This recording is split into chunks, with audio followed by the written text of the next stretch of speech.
All right, so chat.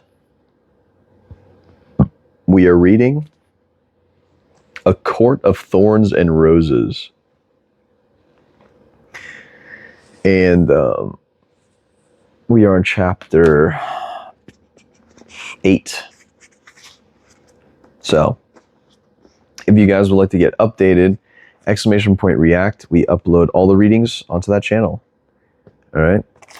So, we're reading fairy porn, yeah, basically. So yeah, we're on chapter 8. Quick little synopsis for those of you that missed everything. If you're brand new, the main character, her name is Feyre, okay? And she she has this family, and she has a middle child, she's the youngest daughter.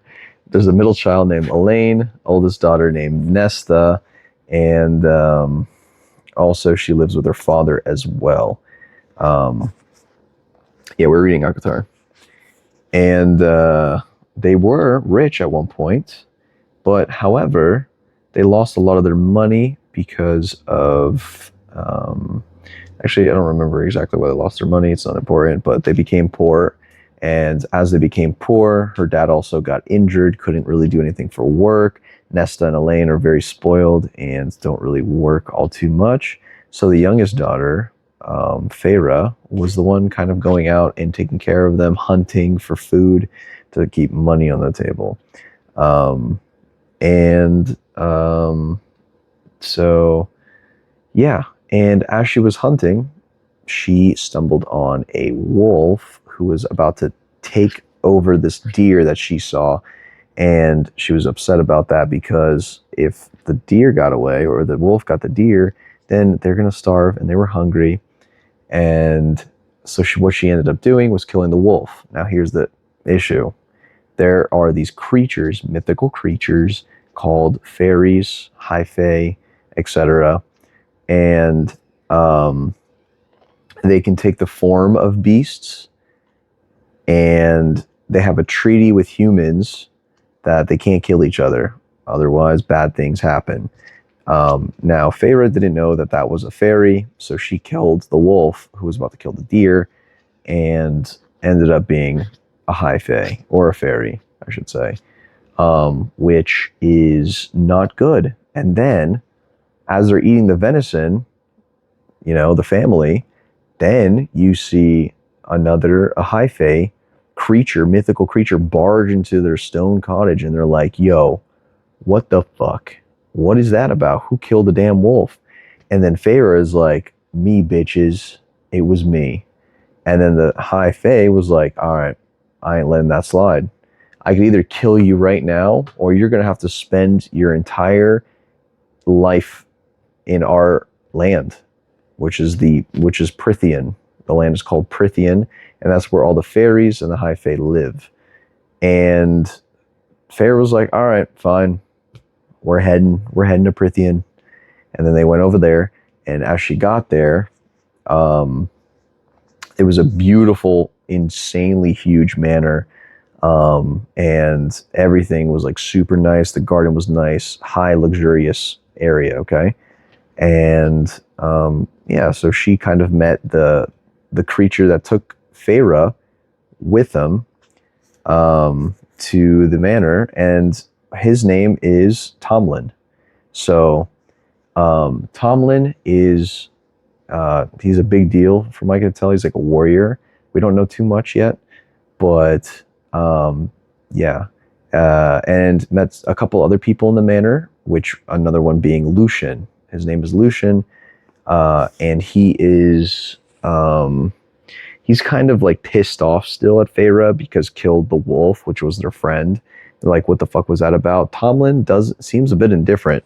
I feel like Tomlin actually kind of likes Feyre, and they're like flirting a little bit, but they're like awkward about it. So they're like, Tomlin is trying to flirt, and Feyre's kind of like naive. And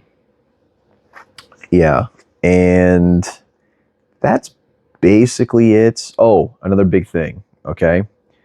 The High Fae, or the fairies in general, all have to wear masks. Okay, they're all wearing masks. It's like a kind of a, it's not a disease or anything, but it's something magic related, and they don't know the cure for it. So they're all wearing masks. Tomlin, yeah, Tomlin, and Lucian, they're all wearing masks. Even the servants there, so they have servants in the manor, and they're all wearing masks too. So they're trying to figure a cure for it. They have no idea, and that's about where we left off. Okay, we good? Chapter 8. Shall we? All right.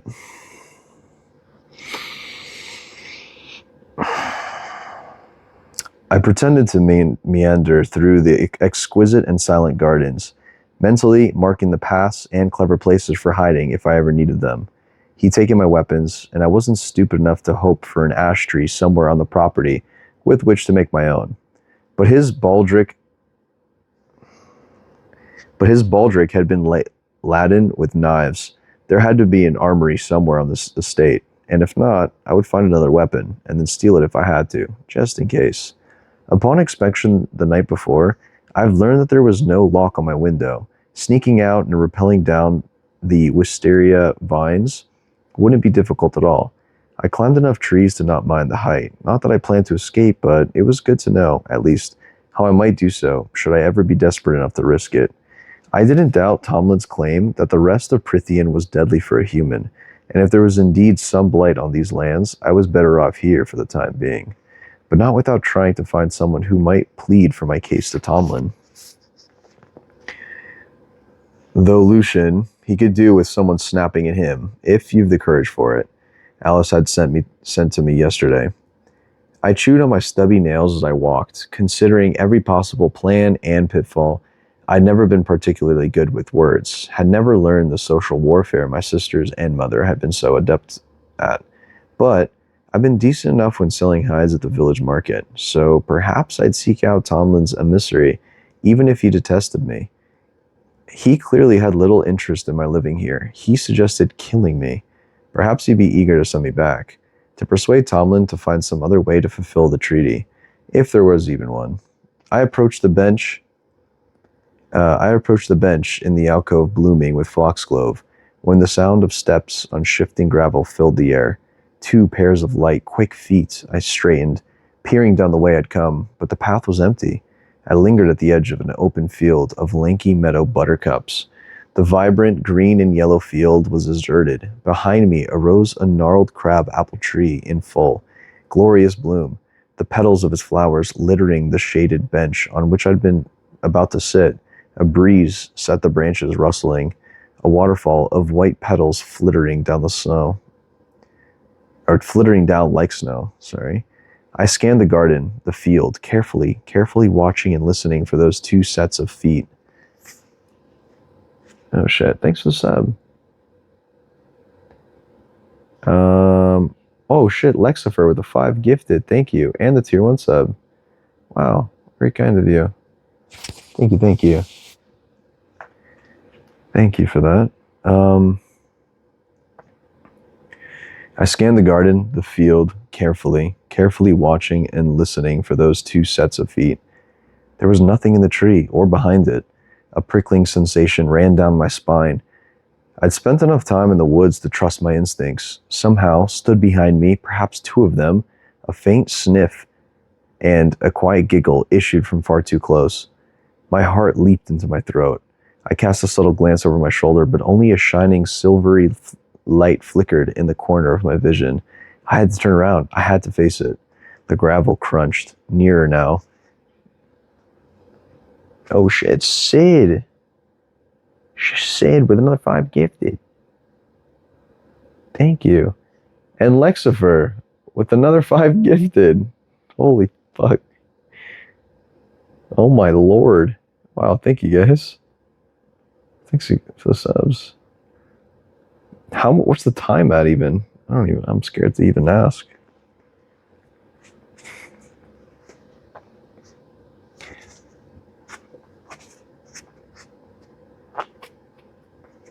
All right.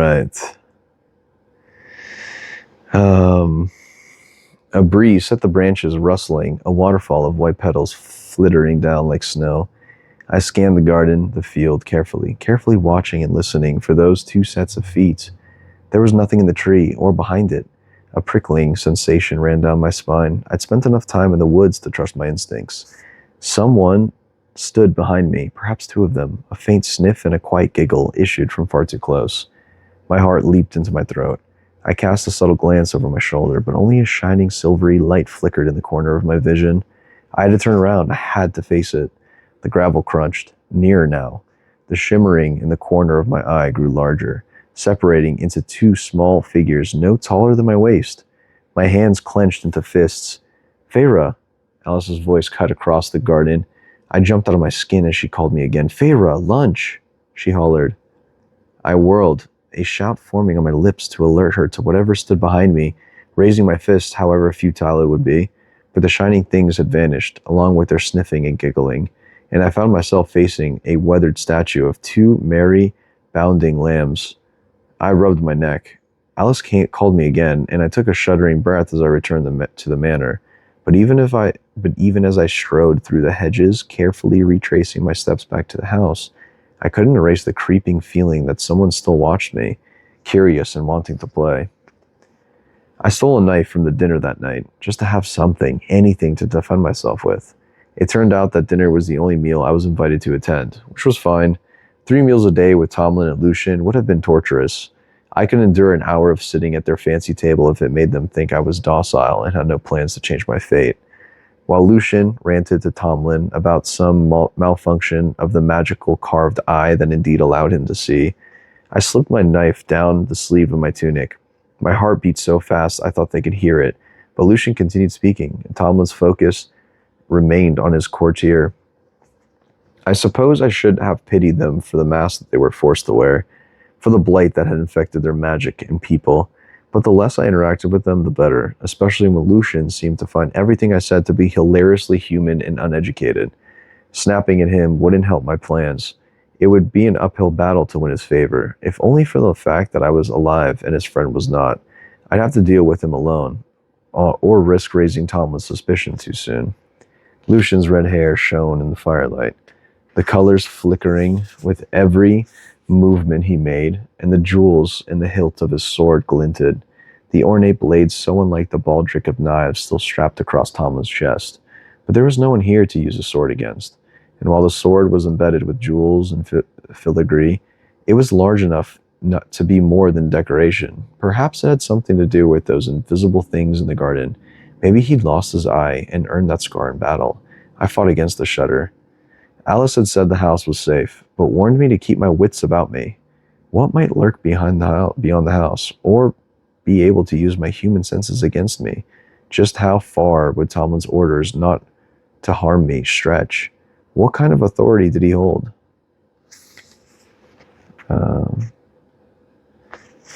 How's everything? Sorry, I just want to make sure the stream's still running, so we don't run into an issue like that last time. Lex Sushi with the 25 gifted. Oh, Jesus Christ, thank you. And Lexifer with the 5 gifted. Oh my God, thank you. Oh, wow. Are you natty? Am I natty? Oh, that is the biggest compliment I think I've ever gotten. Thank you. Yeah, I'm most definitely natty, yeah.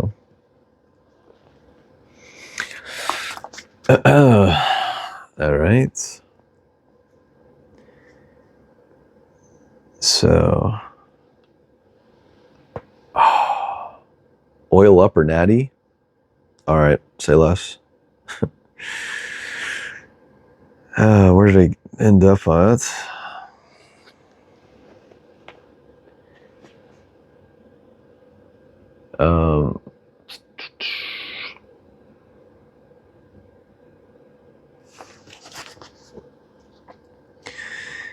Alice had said the house was safe, but warned me to keep my wits about me. What might lurk behind the house, or be able to use my human senses against me? Just how far would Tomlin's order not to harm me stretch? What kind of authority did he hold? Lucien paused, and I found him smirking at me, making the scar even more brutal. Were you admiring my sword, or just contemplating killing me, Feyre? Of course not, I said softly, and glanced at Tomlin. The gold fleeks in his eyes glowed, even from the other end of the table. My heart beat at a gallop. Had he somehow heard me take the knife? The whisper of metal on wood? I forced myself to look again at Lucian. His lazy, vicious grin was still there. Act civilized, behave, possibly with him to my side. I could do that. Win him on my side. I could do that.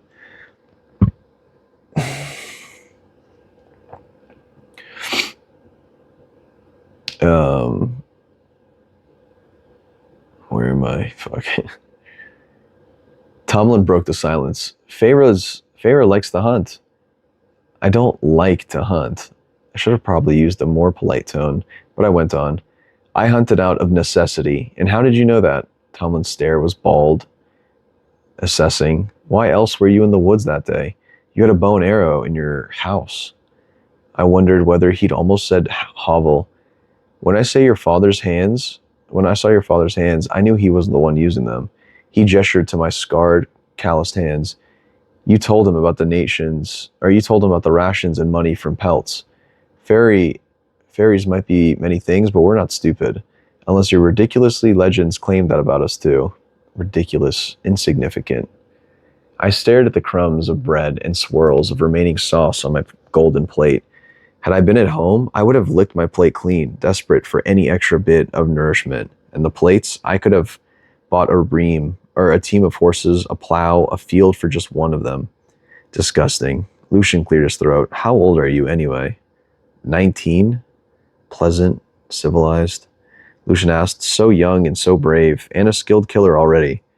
I tightened my hands in a fist, the metal of the knife now warm against my skin, docile, unthreatening, tame. I made my mother a promise, and I'd keep it. Tomlin's looking after my family, wasn't the same as me looking after them. That wild, small dream could still come to pass. My sister's comfortably married off, and a lifetime with my father, with enough food for us both and enough time to maybe paint a little, or to maybe learn what I wanted.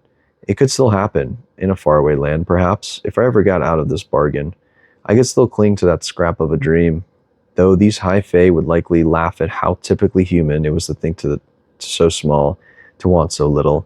Yet any bit of information might help, and if I showed interest in them, perhaps they would warm to me. What was this but another trap in the woods? So I said. So is this what you do with your lives? Spare humans from the treaty and have fine meals? I gave a pointing glance towards Tomlin's baldric, the warrior's clothes, Lucian's sword. Lucian smirked. We also dance with the spirits under the full moon and snatch human babies from their cradles to replace them with changelings. Didn't, Tomlin interrupted, his deep voice surprisingly gentle, didn't your mother tell you anything about us? I prodded the table with my forefinger, digging my short nails into the wood. My mother didn't have time to tell me stories. I could reveal that part of my past, at least. Lucian, for once, didn't laugh. After a rather stilted pause, Tomlin asked, how did she die? When I lifted my brows, he added a bit more softly, I didn't see signs of an older woman in your house. Predator or not, I didn't need his pity, but I said, typhus. When I was 8, I rose from my seat to leave. Feyre, Tomlin said, and I half turned, a muscle feathered in his cheek. Lucian glanced between us, that metal eye moving but kept silent, and Tomlin shook his head, the movement more animal than anything, and murmured, I'm sorry for loss. I tried to keep from grimacing as I turned on my heel and left. I didn't want or need his condolences, not for my mother, not when I hadn't missed her in years. Let Tomlin dismiss me as a rude, uncouth human not worth his careful watch. I'd be better off persuading Lucian to speak to Tomlin on my behalf, and soon, before any of the others whom they'd mentioned appeared, or this blight of theirs grew. Tomorrow, I'd speak to Lucian then. Test them out a bit. In my room, I found a small satchel in the armoire and filled it with a spare set of clothing, along with my stolen knife. It was a pitiful blade, but a piece of cutlery was better than nothing, just in case I was ever allowed to go and had to leave in a moment's notice, just in case. All right. Chapter 8 done. We are now on chapter 9. So, not much has really happened. She's kind of exploring the manor. She's kind of preparing in case something happens, kind of stealing some cutlery and stuff, kind of planning in case something does happen. However, she did bump into something weird, like two like little weird, I don't even know, creatures, I suppose, in the garden that kind of freaked her out. So unsure about what that was. What happened? Oh, Neo with the 4 gifted. Thank you. Thank you. All right. So how much time do we have on the power hour, guys?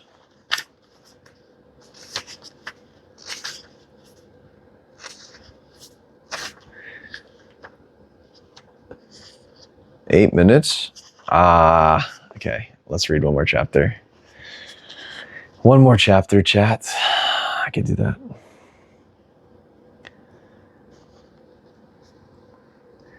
The following morning, as Alice and the other servant woman prepared my bath, I contemplated my plan. Tomlin had mentioned that he and Lucian had various duties, and aside from running into him in the house yesterday, I'd seen neither of them around, so locating Lucian alone would be the first order of business. A casual question tossed in Alice's direction had her revealing that she believed Lucian was on border patrol today and would be at the stables preparing to leave. I was halfway through the gardens, hurrying towards the outcropping of buildings I'd spied the day before, when Tomlin said from behind me, "No trip wires today?" I froze mid-step and looked over my shoulder. He was standing a few feet away. How had he crept up so silently on the gravel? Fairy stealth, no doubt, sorry. I willed calm into my veins, my head. I said as politely as I could, "You said I was safe here, so I listened." His eyes narrowed slightly, but he put on what I supposed was his attempt at a pleasant smile. "My morning work was postponed," he said.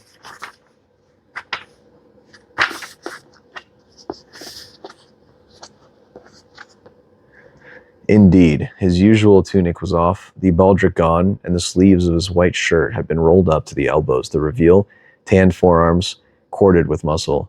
"If you want to ride across the grounds, if you're interested in your new residence, I can take you."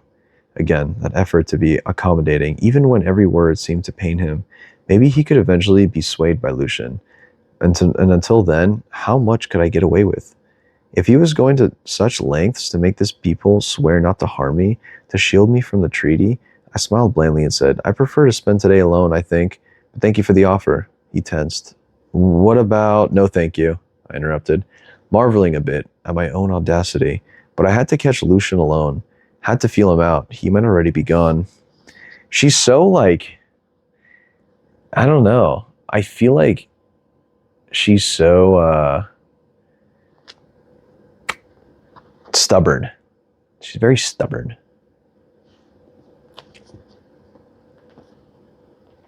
She's rude, yeah.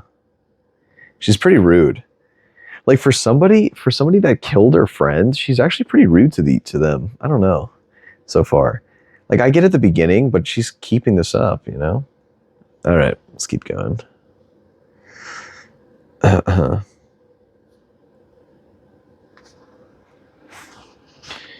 They're trying to give her a chance, yeah, and she's just like, she's being kind of rude.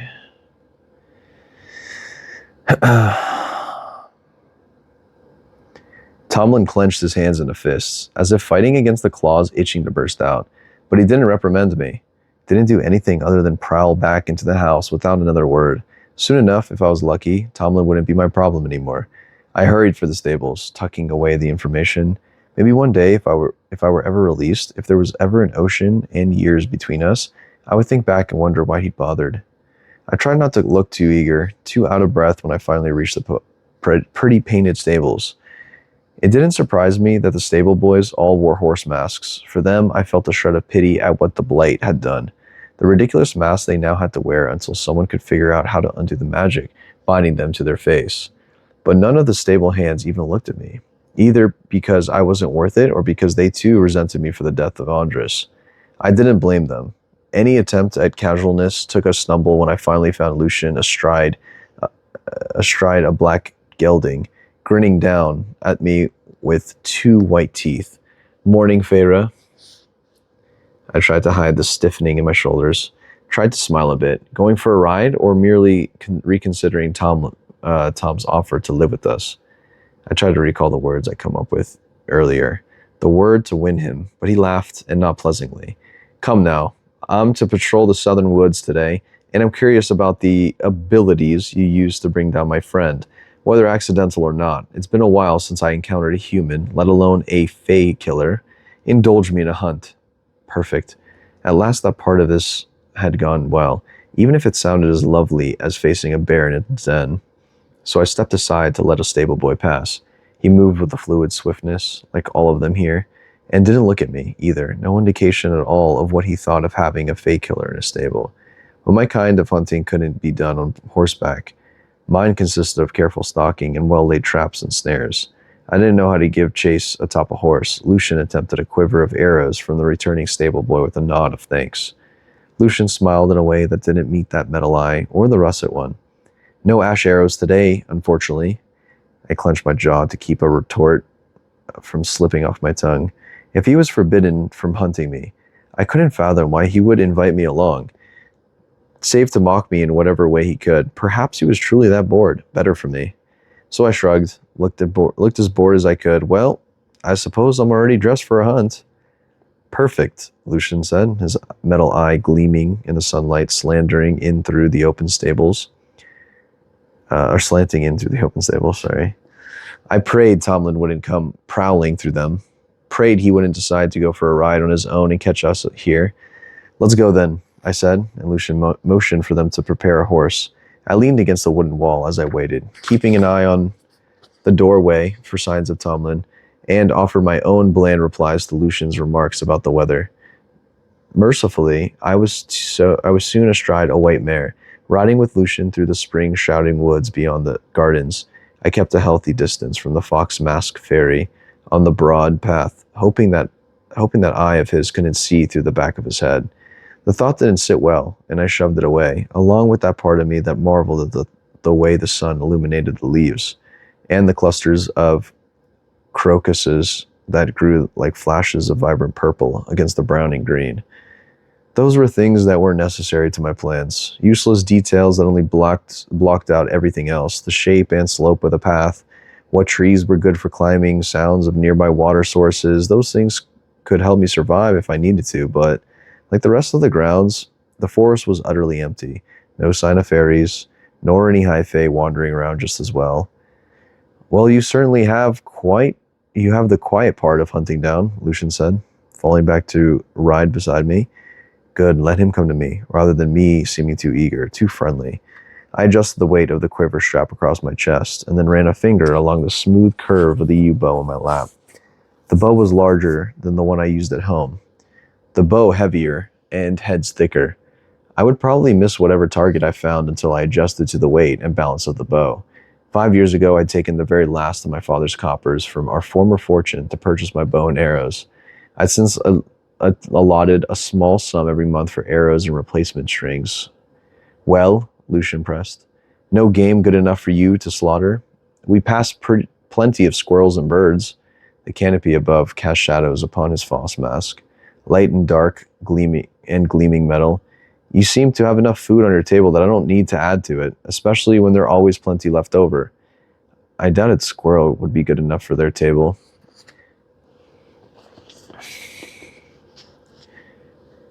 Lucian snorted but didn't say anything else as we passed beneath a flowering lilac, its purple cones drooping low enough to graze my cheek like cool, velvety fingers. The sweet, crisp scent lingered in my nose even as we rode on. Not useful, I told myself, although the thick brush beyond it would be a good hiding spot, if needed one. "You said you were an emissary for Tomlin," I ventured. "Do emissaries usually patrol the grounds?" Casual, disinterest question. Lucian clicked his tongue. "I'm Tomlin's emissary for formal uses, but this was Andra's shift, so someone needed to fill in. It's an honor to do it." I swallowed hard. Andras had a place here, and friends here. He hadn't been just some nameless, faceless fairy. No doubt he was more missed than I was. "I'm sorry," I said, and meant it. I didn't know what he meant to you all. Lucian shrugged. Tomlin said as much, which was no doubt why he brought you here. Or maybe you look so pathetic in those rags that he took pity on you. I wouldn't have joined you if I'd known you would use this ride as an excuse to insult me. Alice had mentioned that Lucian could use someone who snapped back at him easy enough. Lucian smirked. Apologies, Feyre. I might have called him a liar for that apology, but had I not known he couldn't lie, which made the apology sincere? I couldn't sort it out. So, he said, when are you going to start trying to persuade me to beseech Tomlin to find a way to free you from treaty's rules? I try not to jolt. What? That's why you agreed to come out here, isn't it? Why you wound up at the stables exactly as I was leaving? He shot me a sideways glance with that russet eye of his. Honestly, I'm impressed and flattered you think I have that kind of sway with Tomlin. I wouldn't reveal my hands, not yet. What are you talking about? His cocked head was answer enough. He chuckled and said, before you waste one of your precious few human breaths, let me explain two things to you. One, if I had my way, you'd be gone. So it wouldn't take much convincing on your part. Two, I can't have my way, because there is no alternative to what the treaty demands. There's no extra loophole. His what? He cocked it. His cocked head. His what? All right.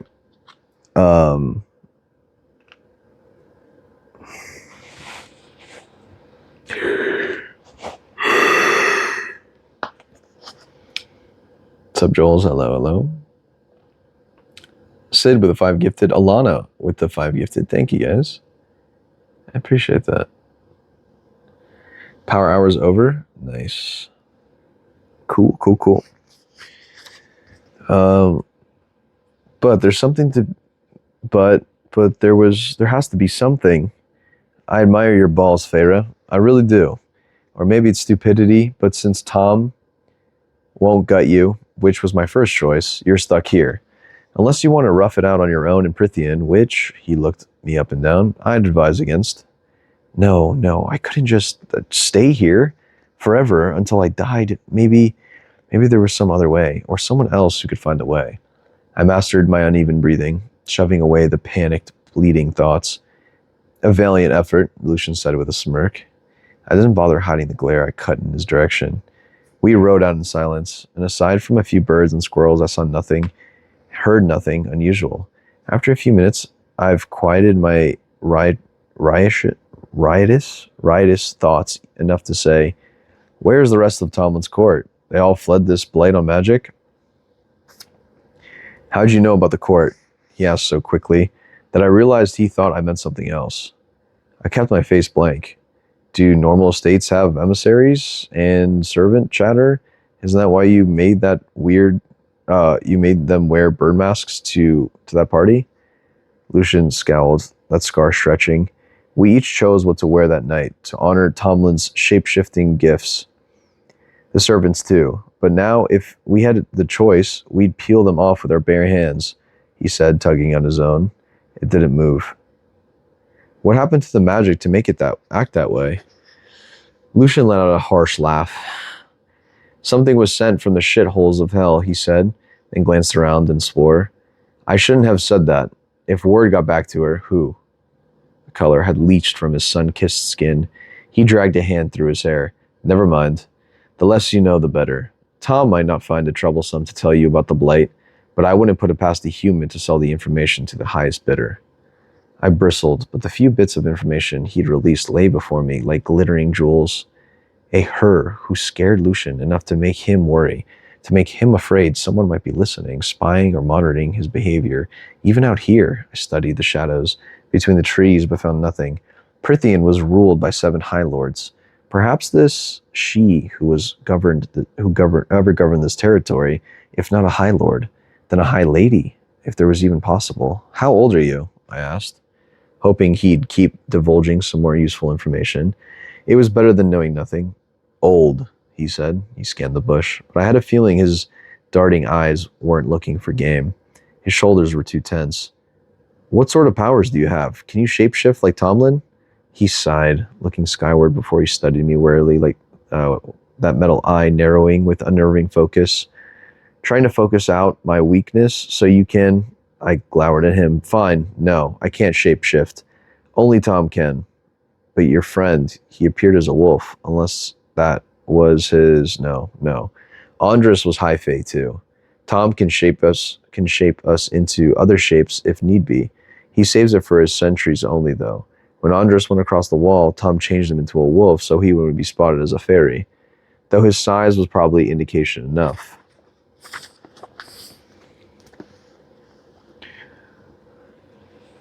A shudder went down my spine, violent enough that I didn't acknowledge that red-hot glare Lucian lobbed my way. I didn't have the nerve to ask if Tomlin could change me into another shape. Anyway, Lucian went on, the high fae don't have specific powers the way the lesser fairies do. I don't have a natural-born affinity, if that's what you're asking. I don't clean everything in sight or lure mortals to a watery death or grant your answer to whatever question you might have if you trap me. We just exist to rule. I turned in on the other direction so he couldn't see as I rolled my eyes. I suppose if I were one of you, I'd be one of the fairies, not high fae? A lesser fairy, like Alice, waiting on your hand and foot? He didn't reply, which amounted to a yes. With that arrogance, no wonder Lucian found my presence as a replacement for his friend to be aberrant. And since he would probably loathe me forever, since he ended my scheming before it had ever begun, I asked, how'd you get that scar? I didn't keep my mouth shut when I should have, and was punished for it. Tomlin did that to you? Cauldron, no, he wasn't there, but he got me the replacement afterwards.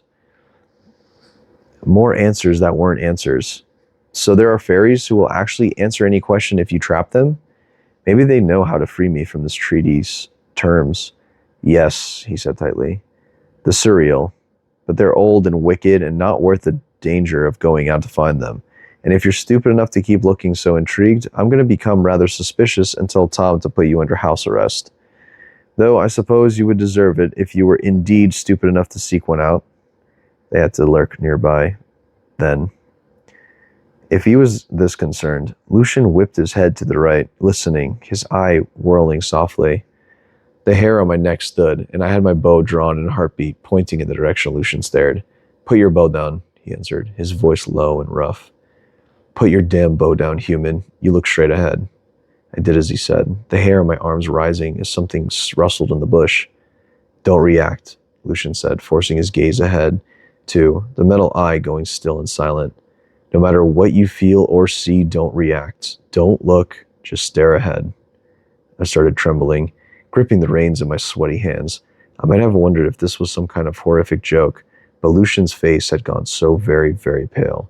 Our horses' ears flattened against their heads, but they continued walking as if they understood Lucian's commands, and then I felt it.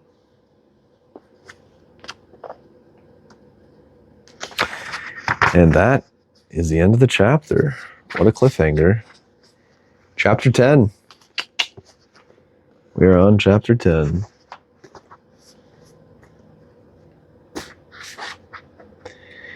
Creepy monster? I don't know. Another fairy looking to kill the human? I don't know. A fairy on fairy fight? I don't know. We will never know. We can finish, we can read more tomorrow.